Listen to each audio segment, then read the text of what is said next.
Good evening. As you can see from the topic of the video, the second video is going to be on blacklisting and some of the other tactics that they use to harass and neutralize their targets. And when I say they, I'm referring to those who are organizing the systematic harassment. In my last video, I provided you guys with a general overview of the systematic harassment that I'm experiencing and that many other citizens are experiencing. So if you haven't had a chance to check that video out, please do so because it's going to provide you with a background for this video. So I mentioned in the last video that I started law school at Stetson in the fall of 2016. In August of 2017, I notified them that I was being harassed. The harassment included actions and comments taken by faculty and students to cause me to withdraw from law school. And among the tactics that they used was gaslighting. So for those of you who don't know what gaslighting is, it's basically a form of mental abuse in which the abusers try and convince the target or the victim that they try and convince them to question their sanity. So they do this, for instance, by twisting, spinning, or withholding information, and this is done in an attempt to cause the target to doubt what's really occurring. These were the same tactics that they use with COINTELPRO, telling the participants that the target needed to be watched because they were mentally ill or participating in some other kind of illegal activity. For instance, they may say that the target has some sort of dissociative identity disorder, that they participated in past crimes or in current crimes and somehow forgot or disassociates from them. This is merely a tactic that they use to gain and keep the participation of those who have been recruited, the target's community. And the reason why I say that they're trying to keep the participation of the participants is because when the participants talk to the person who's being harassed, the person is coherent, believable, rational, and they explain this away by saying that the target is disassociating or has somehow created an alternate reality that they actually believe. Doesn't make a lot of sense, but it does convince people to continue participating in what they believe is a legitimate investigation. Not only is the target being manipulated, but the participants are being manipulated as well. There are some who know what they are participating in, and then there are some who don't know what they are participating in, and they tend to recruit people who they know will carry out specific tasks for them, and I'll give you guys more information on that later. But like I said, there are some who know what they are participating in, and there are some who don't know what they are participating in. So getting back to Stetson, these tactics were happening, and I recognized them. And in addition to those tactics, I was receiving veiled threats, constant questioning, racist remarks, and defamation, among other things. And one of my professors even stated that sometimes a group of people get together on their own to indict someone without a prosecutor. And that statement was meant to refer to the ongoing harassment that I was experiencing, still am experiencing, but it was meant to refer to that harassment. And that statement essentially sums up the goal of this program, if you want to call it that. So, you know, and it's not my intent to delve into the legal components of it, but it basically amounts to being prosecuted without due process. So innocent citizens are ostracized from their communities through slander. They're prevented from choosing or pursuing their chosen career fields and from even earning a basic living. This unfortunately has left me dependent on friends and family for housing, and at any time they can decide that that's not what they're willing to provide, and that's the situation that I'm in. So these videos are meant to bring awareness to the problems that innocent citizens are facing, because those organizing the harassment place the blame on the person that they're targeting, and this turns the community against that person, um, essentially. So, getting back to Stetson, though, I mentioned that I filed my formal complaint, but prior to that, I went through the informal process, and the faculty member who was tasked with overseeing my complaint let me know that there was a formal process, and that if I wished to move forward with that process, that I would have to submit my complaint in writing. So that's what I did on October 7th of 2017. I submitted my formal written complaint, and she replied 2 days later, letting me know that she'd received the complaint and that she would get back with me once she received a document named in the complaint. So obviously, she was indicating her intention to investigate my complaint by replying in that manner and letting me know that she would get back with me once she received that document. Instead, the next day, I received a call from one of my emergency contacts, or both of them, letting me know that this faculty member had contacted them and told them that I would be excluded from the College of Law if I didn't comply with their request. So immediately after that conversation, and with regard to them involving my family, there's a specific reason why they try to involve my family, and I'll explain the significance of that later. But as I mentioned, immediately after I got off the phone, I received an email from this faculty member's assistant letting me know that they wanted to have a meeting with me.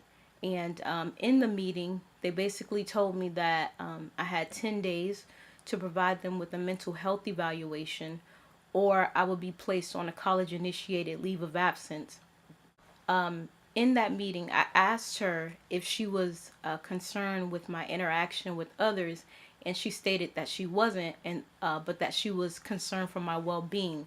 So obviously, again, making a reference, mental health reference, and then also implying that I may do something to myself. So immediately after that meeting, I sent them an email asking for Stetson to provide in writing the basis for placing me on a college initiated leave of absence, or the basis for requiring me to provide a mental health evaluation.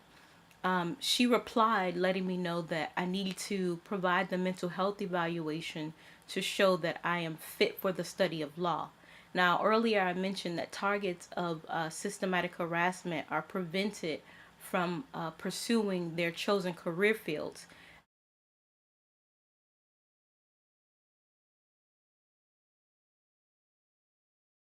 In a later meeting, she said to me, I don't want to feed your thoughts that there's an organized effort to prevent you from becoming a lawyer, but if you keep having irrational thoughts, the bar will not admit you to practice. So that statement was not only meant to intimidate me into dropping my complaint, it was meant to prevent me, and the actions that they've taken as far as placing me on the college initiated leave of absence, it was meant to prevent me from pursuing my law degree.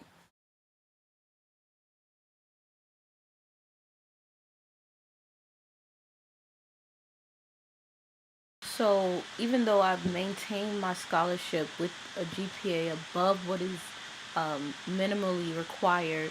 I've participated in other uh, extracurricular activities while earning honors. I've never failed a law class.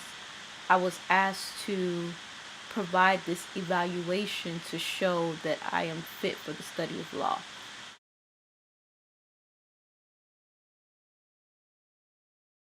Okay, so Stetson's college initiated leave of absence policy states that they reserve the right to place you on that type of leave if you are a danger to yourself or others. And before I continue with the outcome, it's important to understand why Stetson specifically took these actions. In my case, after I submitted my complaint. So, if you are deemed a threat to yourself or others, that gives the state grounds to have you committed or take other actions against you. And that's also the reason why they tell people in your community that you are either suicidal or that people are afraid of you. It's merely an attempt for them to gain control of the person that's being targeted or blacklisted. And they go to great lengths to try and manipulate the participants into believing that the target is a threat to themselves or others. So, in my last video, for instance, I let you guys know that I was involved in a car crash that was purposeful. Since making that last video, I was recently physically attacked. Not only was I physically attacked, but I did not fight back. And I called the cops immediately after. When the cops arrived, they took both of our statements and they basically said that both of us would be charged. Now, even though I did not fight back, I called the cops immediately after. I was the only one with injuries. We were both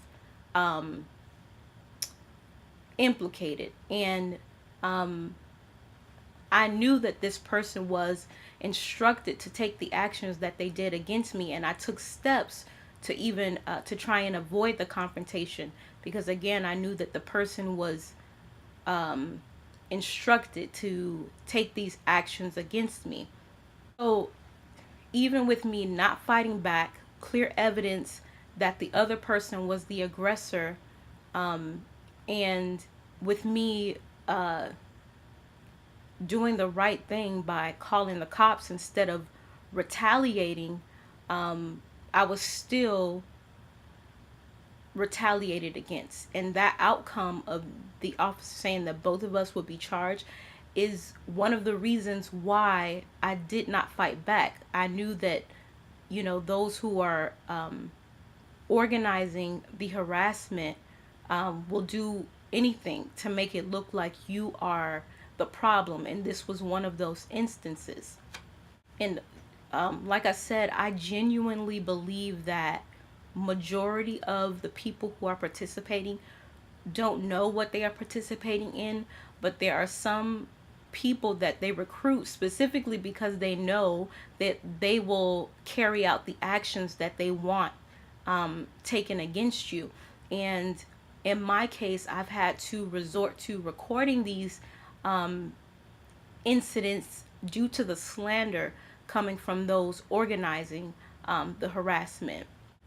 So, like the incident that I just mentioned, because I did not have a video recording showing that I was attacked and that I didn't fight back, I was implicated as well. And this pattern of uh, being harassed and then complaining about it and being retaliated against has repeated itself over and over. So, for instance, I mentioned to you guys again the car crash that I was involved in, and that it was purposeful, and the other car tampering issues that I've had, and I tried to report this to the police. Initially, She refused to help me until I started recording.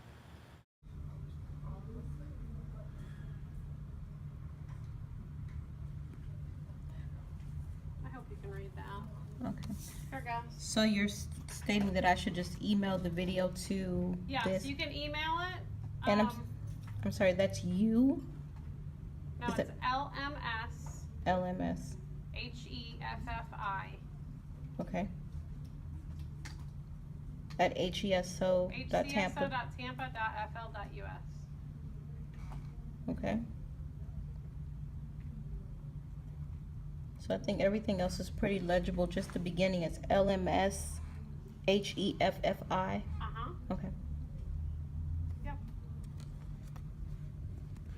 When you get a copy of that, just email it to me.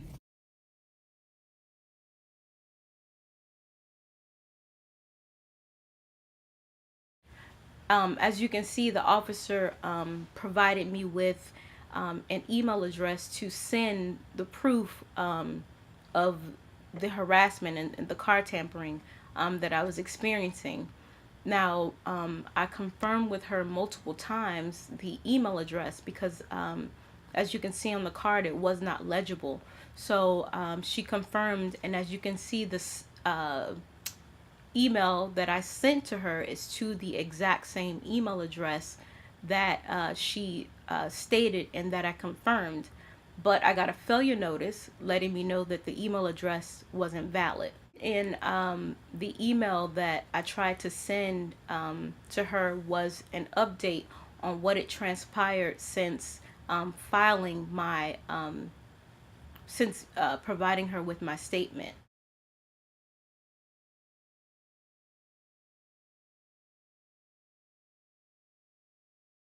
So I mentioned the pattern of reporting a crime and then being retaliated against. So October 5th is when I reported that I was experiencing these issues with my vehicle starting and the car tampering. And October 7th is when my car cut off when I was driving. At the time of purchase, this vehicle was a 2015 Kia Optima, still under the manufacturer's warranty with about 39,000 miles. So still in fairly good condition, and I had multiple inspections done on the vehicle and they turned out great. There were no issues with the engine components or anything like that that would indicate that there was a problem. It wouldn't make sense that all of a sudden the vehicle would now start having problems. So when I took the vehicle back to the dealership, they basically told me that it had a defect and that I needed to have the engine completely replaced. So to have this vehicle and have no problems in the first 2 weeks, and then all of a sudden on October 5th to have 3 separate issues of the car starting, and then 2 days later, after reporting these issues to the police, have the engine completely shut off while I was driving is not coincidental. And you know, the reason why I even reported these incidents to the police is because I've had the same issues with previous vehicles, even rentals. So again, when I speak about the danger and the threats that I experience, it's not simply coincidental. These are things that are orchestrated, and it's designed to neutralize me and silence me. So again, I mentioned the pattern of filing a complaint and then being retaliated against. So specifically with regard to Stetson, after filing my complaint, they placed me on the college initiated leave of absence.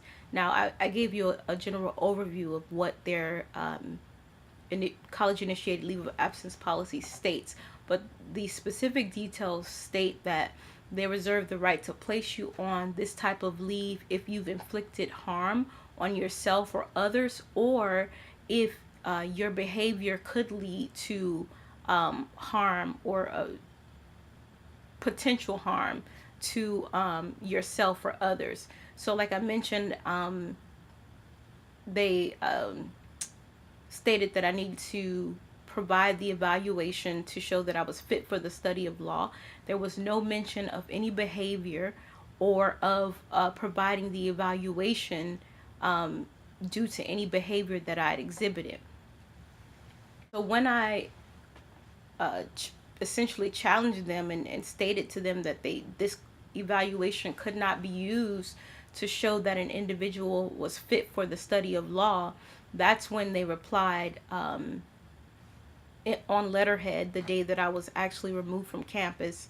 That's when they replied stating that I need to provide the evaluation to show that I am not a danger to myself or others. But they did not mention what behavior I had exhibited that would cause them to believe that. And to this day, they still haven't stated what behavior I've exhibited that would cause them to believe that I pose a potential threat of danger to myself or to others. So initially, I did not provide the mental evaluation because I knew that this was merely retaliation for speaking out against the harassment. And later on, I eventually did provide them with the evaluation because I don't want it to be said, if there's nothing wrong, why not just provide them with the evaluation? So I decided to go ahead and take the evaluation, and the evaluation confirmed that I do not pose a threat of danger to myself or others. And as requested by Stetson, they recommended my return to law school.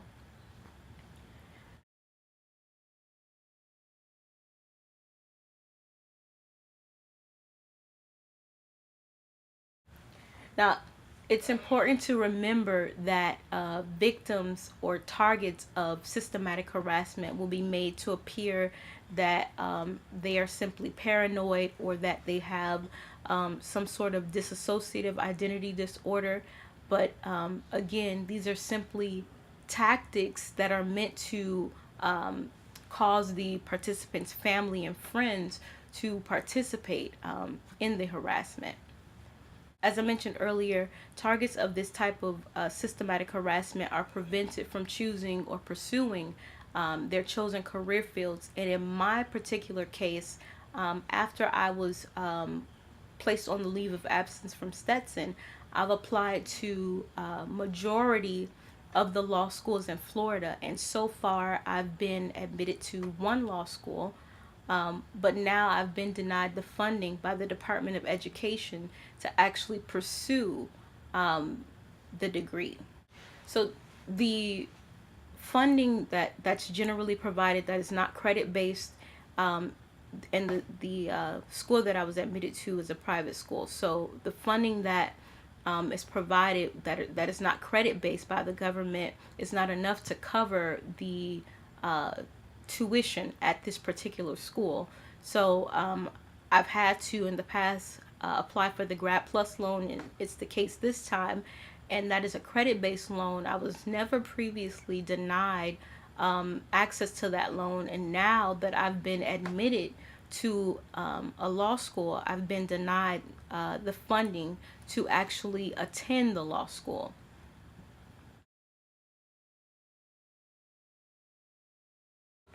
you know, One solution would be to work and pay my way through law school, which I would have no problem doing because, you know, the reality is that people have to do that all the time. But as I mentioned, targets of systematic harassment are prevented access from jobs that would provide a basic living, much less being able to finance a legal education.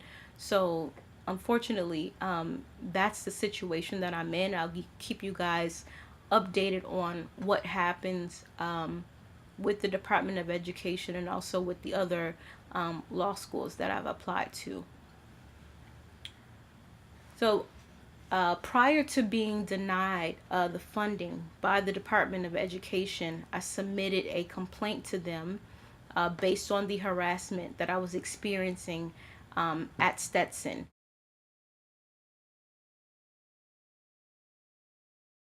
I submitted my complaint based on race, and the Department of Education immediately dismissed the racial harassment allegation, and they opened a sexual harassment, so a sex-based harassment claim against Stetson. And they did this on their own initiative. It's not something that I alleged, but they opened that based on the grievance that I submitted to Stetson. So they construed my complaint, my formal written complaint, as a Title IX complaint. They later dismissed that allegation, stating that Stetson did not have notice. Now, obviously, it doesn't make sense to construe my grievance as a Title IX complaint and then come back and state that Stetson did not have notice.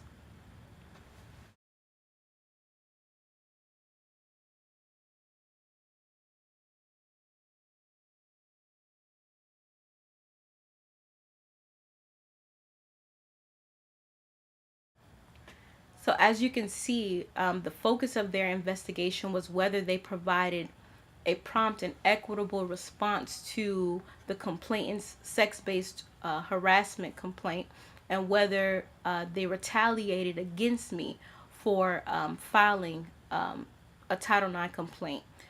When they issued their determination, they shifted the focus of the investigation to whether or not I was subjected to a hostile environment, and concluded that the evidence was insufficient to establish that Stetson had notice.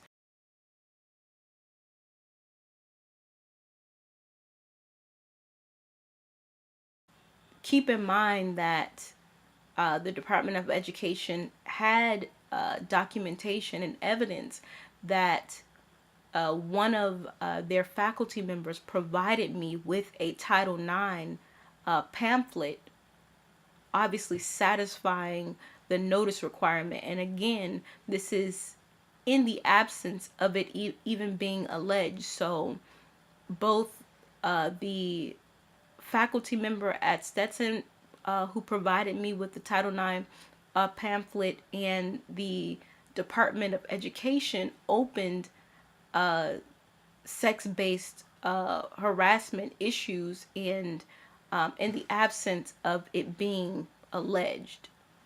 So, like I said in the first video, it may be hard for some of you to believe that all of these different organizations would come together for the purpose of harassing innocent citizens, but that is exactly the case. These are the same tactics, again, that they used with COINTELPRO. And, you know, one of the things that they will do is to try and tell the participants not to say anything or to keep it under wraps. The purpose of this is to prevent the details from coming to light, and this is known as a black bag job. So with COINTELPRO, black bag jobs were used against domestic targets in illegal investigations in order to prevent what was happening to them from reaching the light of day. And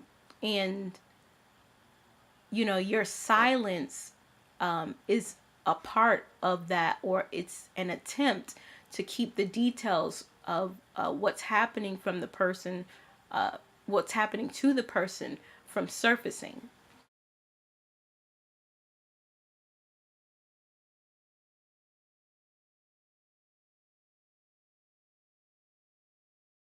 Those organizing the harassment don't have a legitimate basis to target or harass the person. So in order to prevent these things from coming to light, they tell the participants not to say anything. And this is an attempt to not only gaslight the person, but again, to hide the evidence of what they're doing. So, you know, again, all of these actions are being taken against me in an effort to prevent me from earning my law degree. And in an effort to neutralize and silence me. So, I'm going to continue making these videos, and hopefully those tasked with oversight will step in and do what they are supposed to do. So until the next video, you guys take care. Again, I'll place my email address below. If you have any questions, you can reach out to me, and I'll be, glad to give you any information or to help out with any questions you may have regarding systematic harassment. So again, until next time, take care.